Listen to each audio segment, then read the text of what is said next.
Now here in the studios, I'm joined by Hassan Ben Imran. He's a board member of the non-profit human rights organization Law for Palestine. Imran, great to have you here with us. Tell me, what did we just saw? Is it a ceasefire call? Is it a call for cessation of hostilities? What's your reading of it?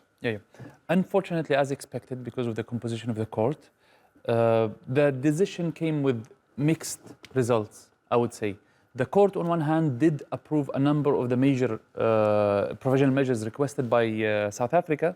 On the other hand, it avoided some of the major issues.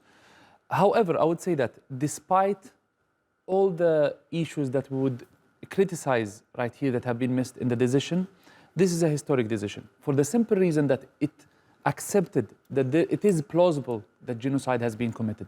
This is a major success. And here I would refer the viewers to the fact that Joe Biden, the American president, has a hearing today in American courts after some groups in the US took him to court for complicity in genocide. This decision on the plausibility of the commission of genocide or the perpetration of genocide will have massive effect on the ground. That's on one hand.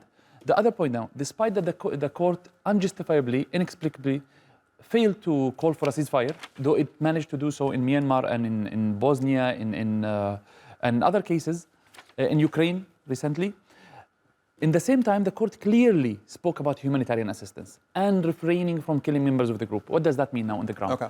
For humanitarian assistance to be delivered, you need staff, you need vehicles with fuel, you need security in the areas where the assistance will be delivered.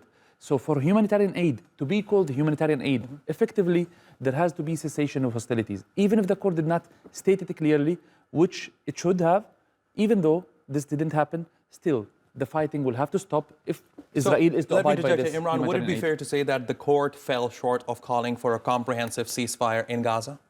Yes. Okay, so they did not call for a ceasefire. So I think it did so in Ukraine, it did so in Myanmar. I don't understand why it failed to do so in this case. It avoided any discussion. However, this should not reduce the value of issuing the provisional measures. This is a huge success. Right, and as I understand, I have the provisional measures that were requested by South Africa in front of me, and it seems to me that the court has granted one of those provisional measures, which basically says Israel allow access to adequate food, water, fuel, shelter, hygiene, and sanitation into Gaza. So they have granted this one, but not the others. You're talking about the Israeli claim?